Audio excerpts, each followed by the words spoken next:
Hey, how you doing? Hopefully you're having a great day. Thanks for clicking on the episode. So yes, it's mid-March. We got spring in the air in about a week. We got March Madness getting underway. But the Patriots, I got to talk about them.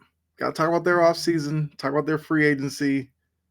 Is it possible that they might have won free agency with the moves that they made? Now, I don't know if they did or not. I've been impressed with their offseason. So what I want to do in this on this episode is kind of look at the moves that they made and give you little, I guess, ideas about what the player could be, whether I like the signing or not, and then overall, is the team better today than they were at the end of the season? I think that's the most important question. If they are, then you kind of have to like what Vrabel and company have done. If you don't think they have, well, then you might have some legit gripes with what the Patriots are doing. But let's go ahead. Let's take a look at these moves, and you let me know at the end who your favorite signing was by the Patriots, and are they better?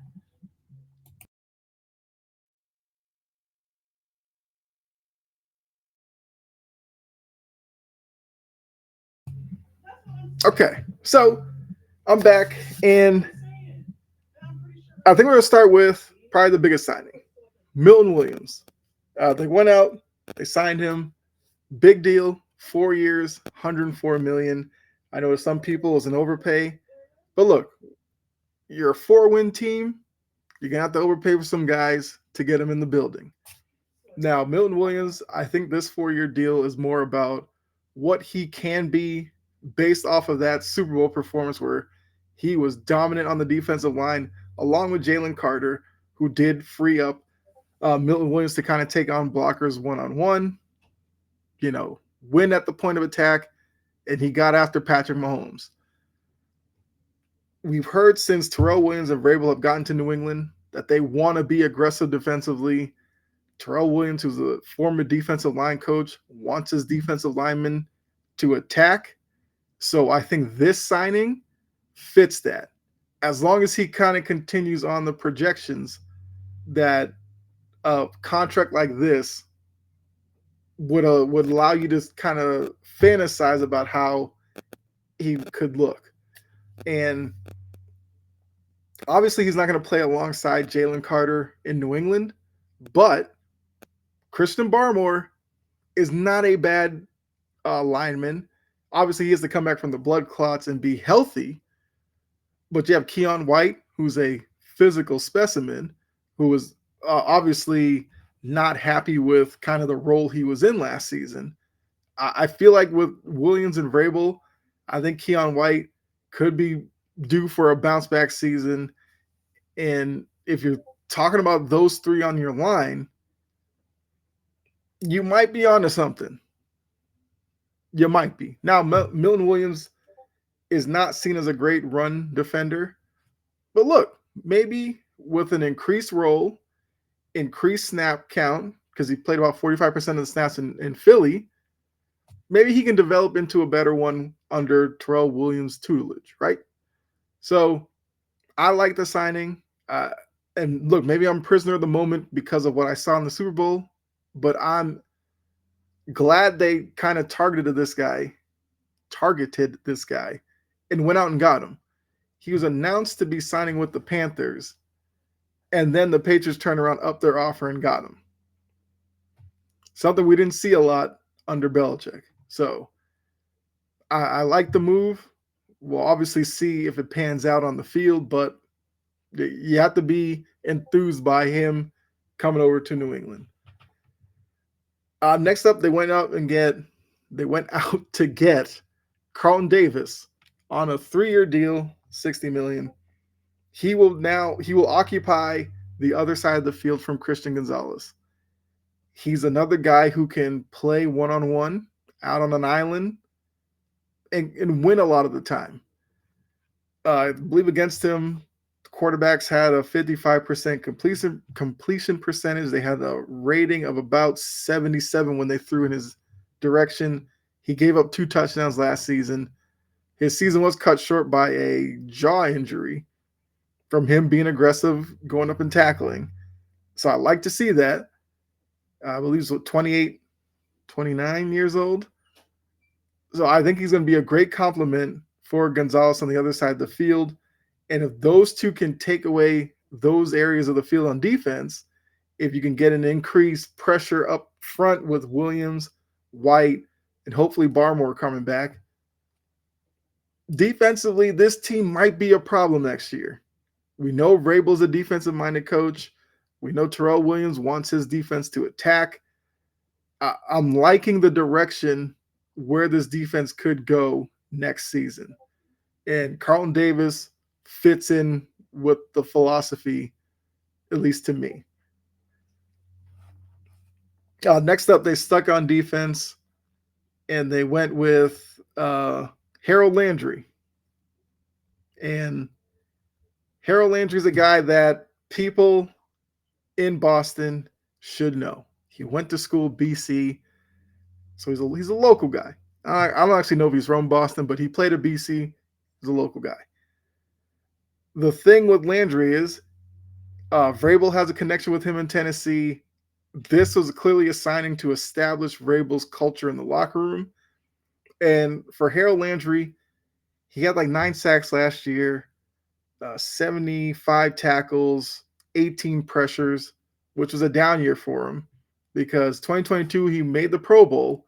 He had 12 sacks. He had like 43 pressures and 75 tackles. So obviously that pressure number you would like to see a little higher. I wouldn't say he has to necessarily have like 12 sacks, but can he get you 10, 10 and a half, maybe like 20, 30 pressures, and 75 tackles is fine. If he can get back to somewhat of that level, I like the move as well. I've always been a big Harold Landry guy. From his time at BC, anytime I watch Tennessee play, I've always, like I said, always been a fan of Landry. Glad that he's finally, I guess, made his way to the Patriots. I can watch him a little bit more. So obviously he's going to have to probably bounce back a little bit from last season. But if anybody could get that from him, you figure it's Vrabel. So I'm a fan of this signing as well. Then keep it moving. Robert Spillane from the Raiders, middle linebacker, tackling machine. Had like 158 tackles last season. I think had 2 interceptions, 4 sacks. So I feel like he's going to factor more in the running game, which the Patriots were terrible last season. They were 23rd in rush defense. So obviously Spillane is a guy who can upgrade that. He's one of those linebackers that, on running plays, he'll kind of decipher the running back where he's going, attack a lane, get to the ball carrier, bring him down. Love it.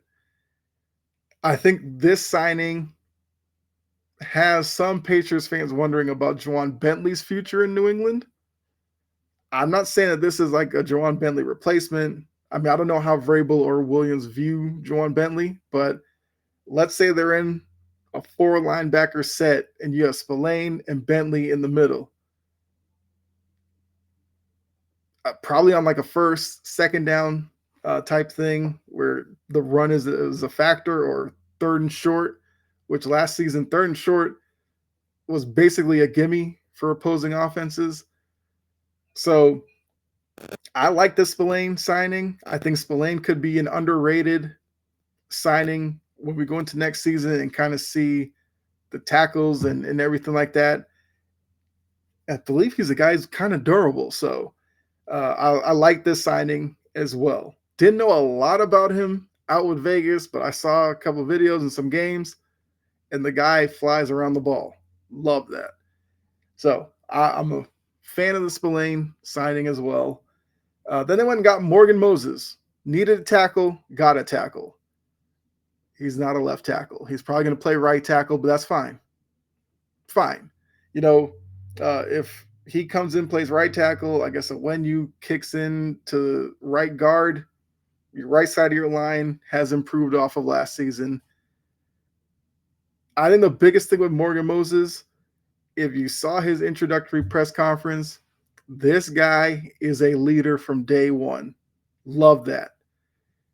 I feel like you kind of need your tackles to be somewhat of leaders. So, yeah, he's talking about being a brotherhood and doing whatever it takes to win. Loved it. Loved everything I heard. So, I was kind of indifferent when I first heard the signing. Then I heard the man speak. I'm in. I'm in on Morgan Moses. He's 34, so maybe age might be a problem. He played, I believe, 14 games last season.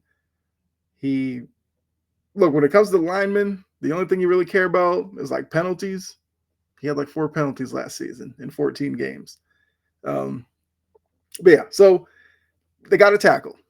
They needed both tackles. They got one. I'll take it. Then moving on, Mac Hollins, who might be the most interesting guy of the signings. Mac Hollins, look, I'm just gonna get out the way. He apparently doesn't like wearing shoes when he's not playing football. To each his own. I'm not gonna judge the man, right? Be who you want to be. His press conference, all I can say is him and Jaylen Brown are gonna be best friends. Because if you remember Jaylen Brown, I think it was last season, had this like not obsession, but had this love for Bill Nye. Mac Hollins loves Bill Nye as well. Mac Hollins talked about he does like educational videos and stuff like that. Get those two together, somebody. Let's just see what happens. Now, for Mac Hollins, he's a wide receiver. So Drake May has a weapon. Is he a number one? No. Maybe best case, he's a number 3. And I think where some Patriots fans may have some trepidation about this is this it for the wide receiver position outside of the draft? And if it is, what does this group look like next year? So let's just play it out, right? Booty established a connection with May. So you figure he's probably there. Pop Douglas might be the most dynamic guy that they have on the roster right now. So you figure he's there. Kendrick Bourne, I don't know what his role is necessarily. For him, he has to be healthy. Like he had his best season under Josh McDaniels before McDaniels left New England. So with McDaniels back, maybe we get a better Kendrick Bourne, but Bourne has to stay healthy. I'm gonna throw him in there. Jalen Polk, who they drafted last year, and I know a lot of Patriots fans are down on Jalen Polk. I'm not. I say give him a chance under Josh McDaniels. Let's see what he looks like. But even so, Jalen Polk's not going to be your number one. Like Mac Hollins should be like your number 3 in a good wide receiver room because he's a guy who's very physical, will block in the running game, is a bit of a bigger target when you get into the red area, trying to score touchdowns, obviously. So I think he's going to have a space on this team because Mac Hollins had his best season under Josh McDaniels out in Vegas when he had like 57 catches. He had like there's like 700 yards and he had like 3-4 touchdowns. If that's your number 3, you don't hate it. So this wide receiver group, I guess I want to see who makes it out of camp, who actually makes the team. Because it seems like the more you, I guess, listen to Patriots insiders or kind of looking at how the team might be moving, it might be a situation where maybe a Javon Baker isn't on this team next year. Or maybe he's a practice squad guy. Like, I don't know. I think Javon Baker, I think the book on him is he needs a bit more time to mature a little bit. And, Mac Hollins is a vet, 31 years old. So, he can help out with that a little bit. But, teams carry what? Like 6 receivers, maybe? So as of today, your top 6 you're looking at, like I said, Pop Douglas, Kendrick Bourne, Polk, Mac Hollins, Booty. Who am I missing? Either way, is it a wide receiver group that you should feel great about? No, maybe not. Yeah, I don't know. Like I think it's something where maybe McDaniels gets the most out of these guys and they look better. We still have the draft, so I'll talk about that here at the end. What they could do, maybe to address the wide receiver position in the draft. Josh Dobbs they signed as a backup, 2 years, $8 million. I mean, all that signing to me is a vet who can kind of show May some things that he probably wouldn't get from Joe Milton because Joe Milton is just as young. Now, it has sparked a lot of rumors that Joe Milton might be on his way out. Patriots reportedly are looking for a third round pick. Teams aren't exactly excited to give up a third round pick for a backup quarterback who you don't know what you're going to get from him. So I don't know. Like if Milton stays in New England, he's gonna have to be on the 53-man roster because I don't think there's a chance you can sneak him onto the practice squad. So the decision on Joe Milton might literally be, well, one, does Josh Dobbs make the team? I'm gonna assume he's gonna make it as a veteran backup. And then two, will the Patriots carry three quarterbacks or not?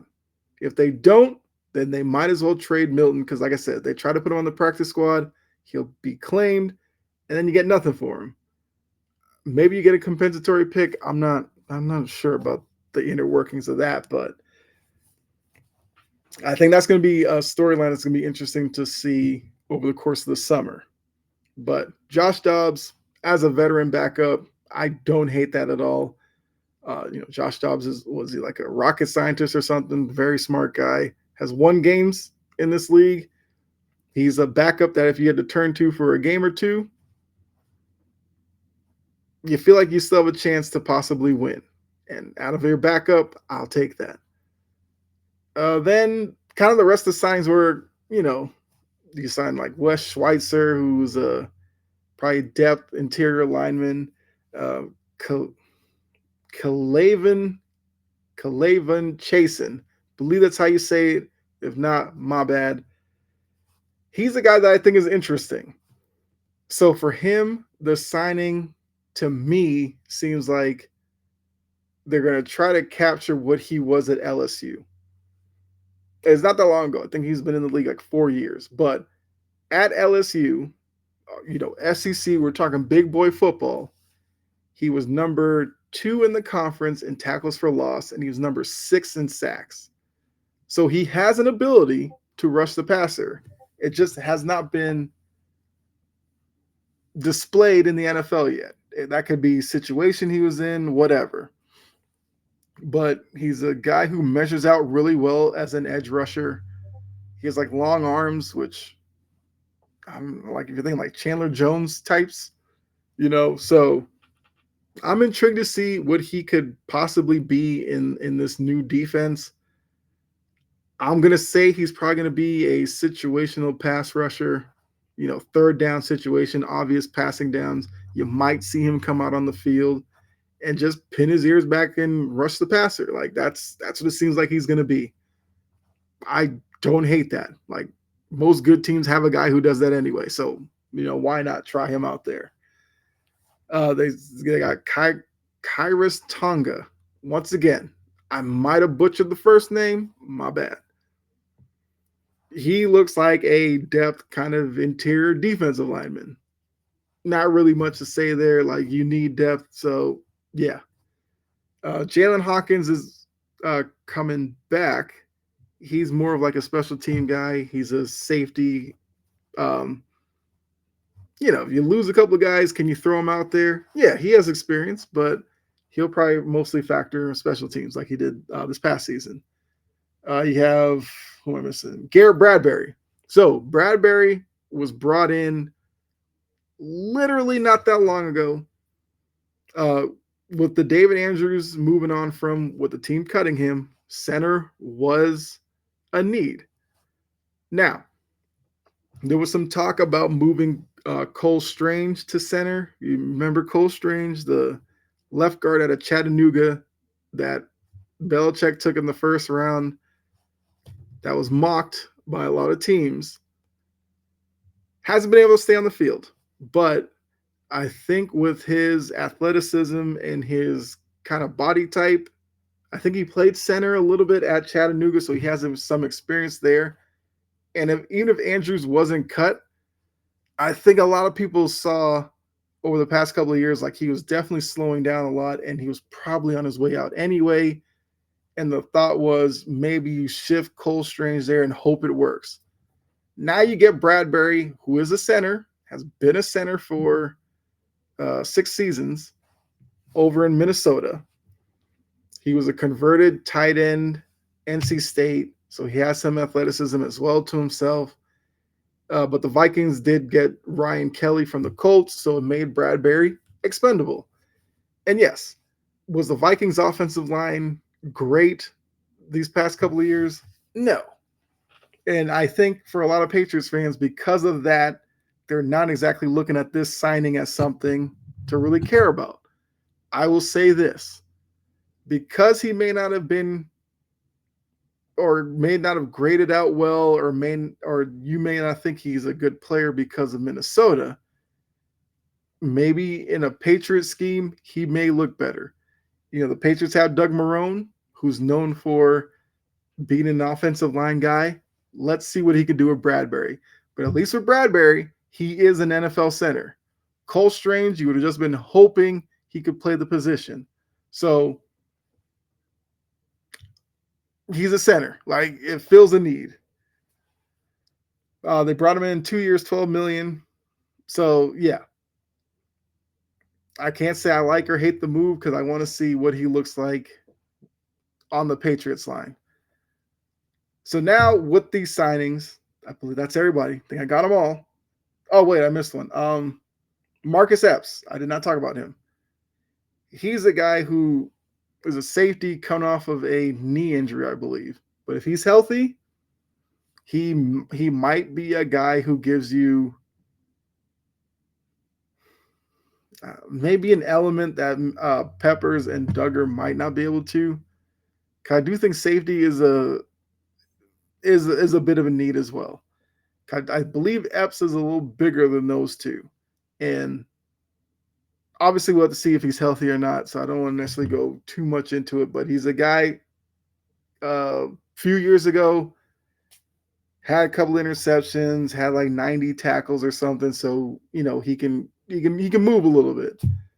So yeah, that's all the signings. Now,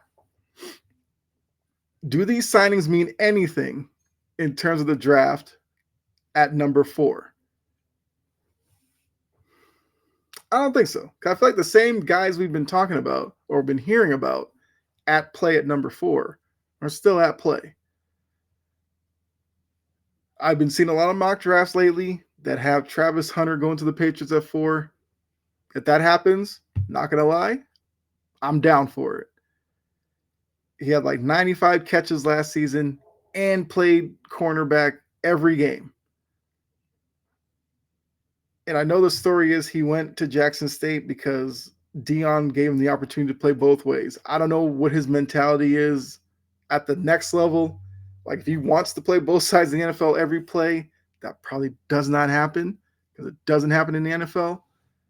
But if he wants to be like a full-time wide receiver and maybe play some downs at corner or be a full-time corner and play some downs at wide receiver, I don't know. But I would be intrigued by him coming into New England. I also think because they did not sign a left tackle in free agency, Will Campbell is in play. I know the short arms thing apparently is supposed to be some big deal, but I believe I heard like Rashawn Slater has shorter arms, and he's seen as one of the best young tackles in the league. And I look at it as Will Campbell was a starting left tackle for LSU, SEC, big boy football, and was a consensus All-American as a left tackle. So the short arms didn't affect him at LSU. Yes, college, NFL, different, but whatever. He performed there.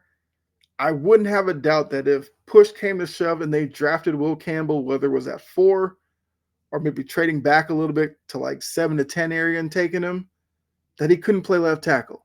But let's say he can't. Worst case, and Vrabel would know about this, Peter Skoronski was a left tackle at Northwestern, gets drafted to Tennessee, converts to a left guard, and he's been a pretty good left guard. So I think because of that, the Patriots would probably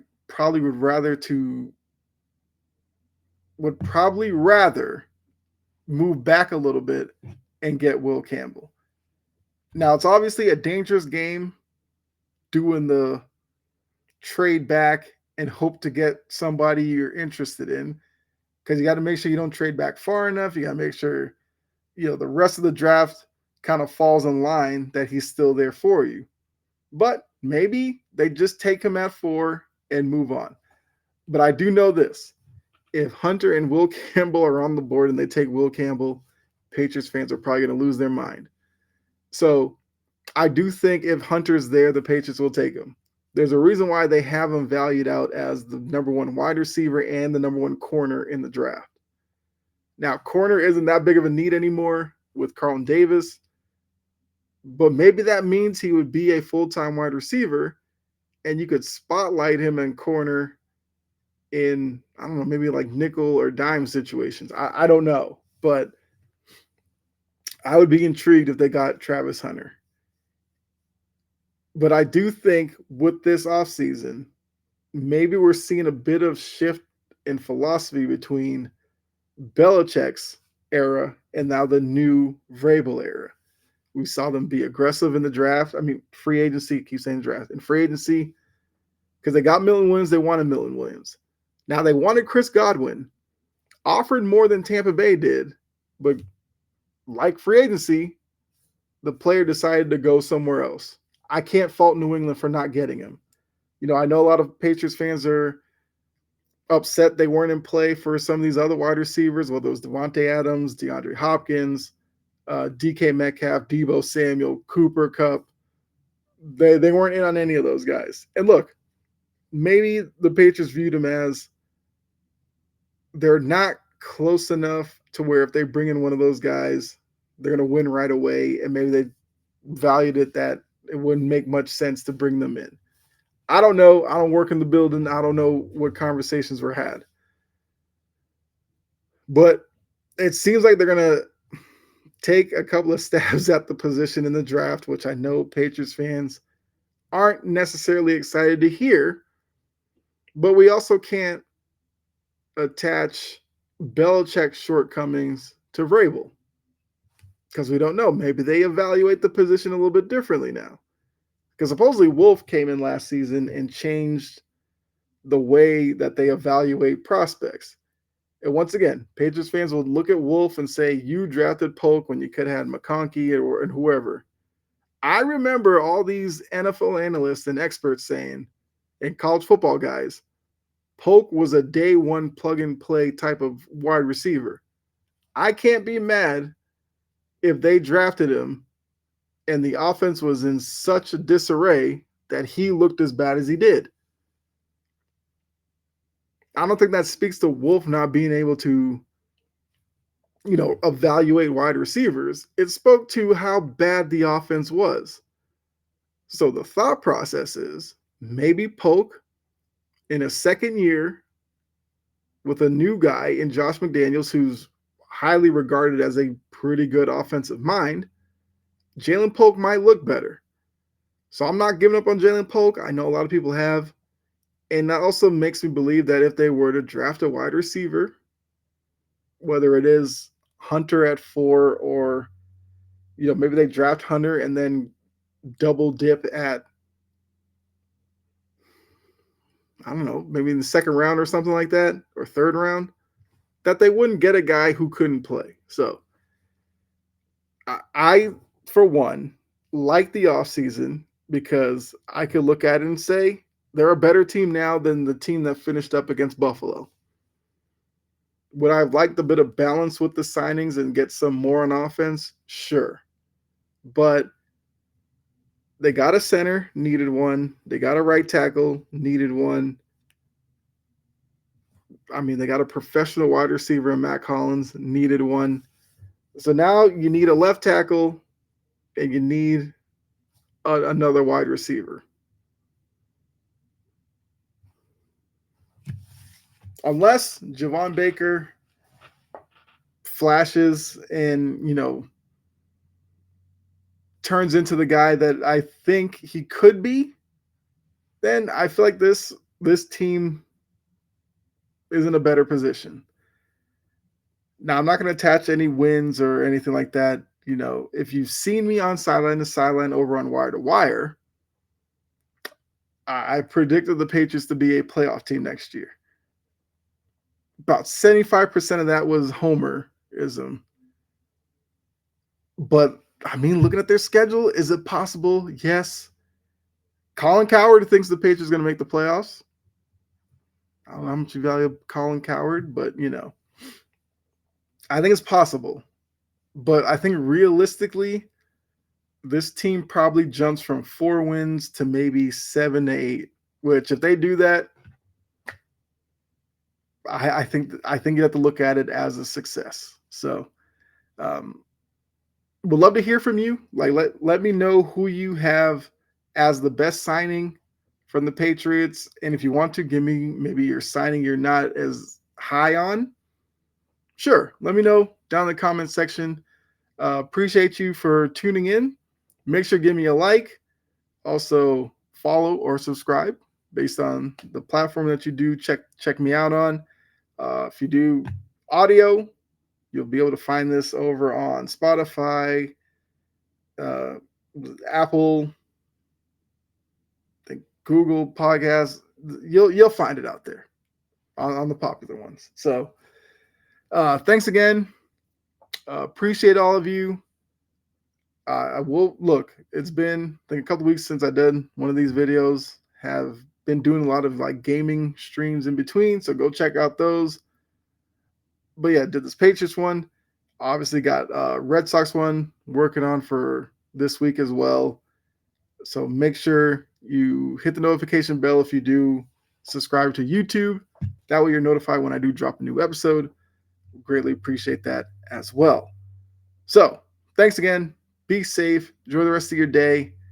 Enjoy the March Madness as it's getting underway. I'll catch you next time. All right.